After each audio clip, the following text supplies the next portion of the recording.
इधर मध्य प्रदेश कांग्रेस पार्टी भी लोकसभा चुनाव में करारी हार की वजह ढूंढने के लिए निकली है। दावा ये है कि जिम्मेदारों को अब की बार बख्शा नहीं जाएगा, लेकिन सवाल ये कि क्या बड़े नेता इस बार बच पाएंगे या केवल प्यादे फिर शहीद होंगे। इधर बीजेपी भी अगले 1 साल के लिए अपना एजेंडा तय करने में जुटी है, यानी कि मध्य प्रदेश में 2 अहम बैठकें होने जा रही हैं।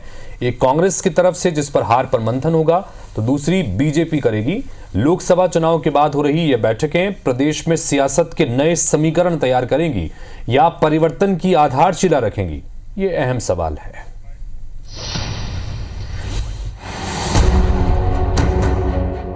एमपी में कांग्रेस पार्टी अब नतीजों का पोस्टमार्टम कर रही है। कांग्रेस की फैक्ट फाइंडिंग कमेटी हार के कारणों को जानने के लिए कांग्रेस के लोकसभा प्रत्याशियों से रिपोर्ट लेने वाली है। दावा तो ये भी किया जा रहा है कि जिम्मेदार बख्शे नहीं जाएंगे, लेकिन सवाल ये भी खड़ा हो रहा है कि क्या टिकट तय करने वालों पर एक्शन होगा? क्या पीसीसी चीफ जीतू पटवारी नपेंगे? क्या प्रदेश कांग्रेस प्रभारी जितेंद्र सिंह की एमपी में दिलचस्पी नहीं लेने पर कोई एक्शन होगा? क्या भीतर घातियों पर कोई कार्रवाई होगी?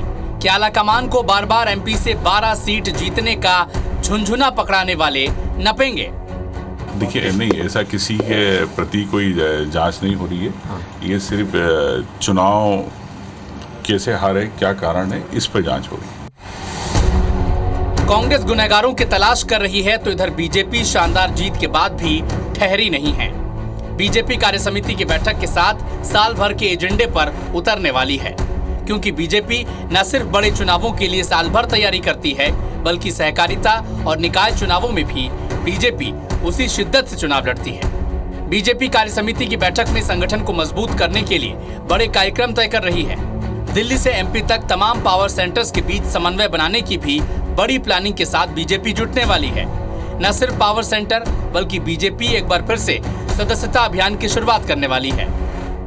भारतीय जनता पार्टी की यदि जीत भी होती है तो भारतीय जनता पार्टी एक ऐसा संगठन है जो सदैव काम करने वाला संगठन है। 24 घंटे 365 दिन काम करता है। हम जीतते हैं तो भी समीक्षा करते हैं, जो बूथ हारे उसकी भी समीक्षा करते हैं। मध्य प्रदेश में तगड़ी हार के बाद कांग्रेस फिलहाल लड़खड़ा रही है, हर दिन टूट रही है।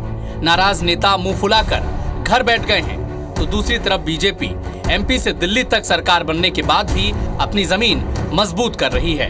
खैर, कांग्रेस को खड़ा करना अब दिल्ली आलाकमान के सामने बड़ी चुनौती है, और बीजेपी के लिए भी दिल्ली से भोपाल तक बन चुके तमाम पावर सेंटर्स के बीच तालमेल बनाना भी बड़ी चुनौती दिख रही है। नवीन कुमार सिंह, IBC 24, भोपाल।